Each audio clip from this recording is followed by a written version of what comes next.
হাতের কাজ কখনো 100% সেম টু সেম হবে এটা কিন্তু কখনোই কেউ বলতে পারে না। আর সেটা যদি হয় নিজেরও কাজ তখনও কিন্তু এই গ্যারান্টি দেওয়া যায় না। কারণ আমরা তো মানুষ কিন্তু রোবটের মতো করে একই রকম ডিজাইন বারবার করতে পারে না। যদি বারবার করেও সেটার মধ্যে কিন্তু কিছু না কিছু ভিন্নতা অবশ্যই আসে। তবে ভিন্নতা বলতে কিন্তু খুব বেশি না, 2-1%ই ব্যবধানকে বোঝানো হয়েছে। যেমন আমি একটা কেকের অর্ডার নিচ্ছি, সেটা যে সেম টু সেম হবে না এটা কিন্তু আমরা ক্লায়েন্টকে আগেই বলে দিই। আর এটা সিমিলার হবে এটা আসলে আমাদের এক্সপেকটেশন সবারই থাকে। সেটা যদি হয় আমারও কাজ, সেটা অন্যর কাজ, যারই কাজ হোক, আমরা কিন্তু এরকম কোনো কথা দিতেই পারি না কখনো। তবে রিসেন্টলি এটা নিয়ে কিন্তু একটা খুব বাজে এক্সপেরিয়েন্স একজন আপু শেয়ার করেছেন। একজন ক্লায়েন্টের খুব বাজে বিহেভিয়ারগুলো আপু আসলে ফেস করেছেন, সেগুলোই আপু শেয়ার করেছেন। তবে আপুর কাজ কিন্তু অনেক বেশি সুন্দর হয়েছিল। যে রেফারেন্স পিকচারটা আপুকে দেওয়া হয়েছিল, আপু কিন্তু সে সেম টু সেমই করার চেষ্টা করেছে।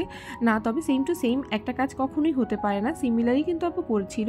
সিমিলার করার পরও ক্লায়েন্ট কিন্তু খুব বাজেভাবে এই জিনিসটা নিয়ে রিয়্যাক্ট করেছেন। সে বাজেভাবে পোস্ট করেছেন, বাজেভাবে আপুর সাথে বিহেভিয়ার করেছেন। টাকা দেওয়ার ক্ষেত্রে অনেক কাঞ্জুসি করেছেন, যেমন 5,000 টাকা সে 4,000 টাকা দিতে চেয়েছেন।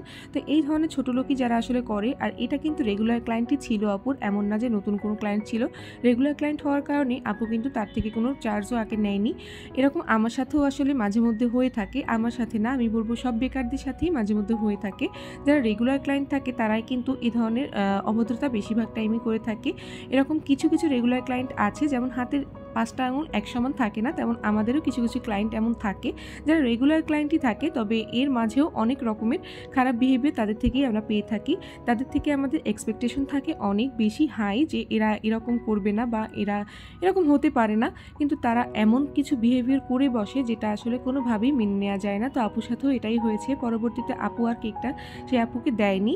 আপু প্রথম পর্যায়ে আসলে কিছুটা কমানোর চেষ্টা করেছিল যেন জিনিসটা হ্যান্ডেল হয়ে যায়, কারণ কেউই কিন্তু তার বিজনেসের ক্ষেত্রে কোনো রকম কোনো ঝামেলা চায় না, তেমন আপু চেয়েছিল না। কিন্তু সে আপু আসলে কোনোভাবেই 4,000-এর উপরে টাকা দিবে না বা খুব বাজে আর খুব রুড বিহেভ করতেছিল। পরবর্তীতে আপু আসলে মাইন্ড চেঞ্জ করে ফেলে যে সে আর কেকই দেবে না, কারণ তার অপমানের মাত্রা খুব বেশি হয়ে গিয়েছিল। আর আপুর সেলফ রেসপেক্টের একটা বিষয় ছিল, যে কারণে হয়তোবা আপু আর কেকটি দেয়নি, কারণ এটা দেয়া কোনো পক্ষে উচিতও ছিল না।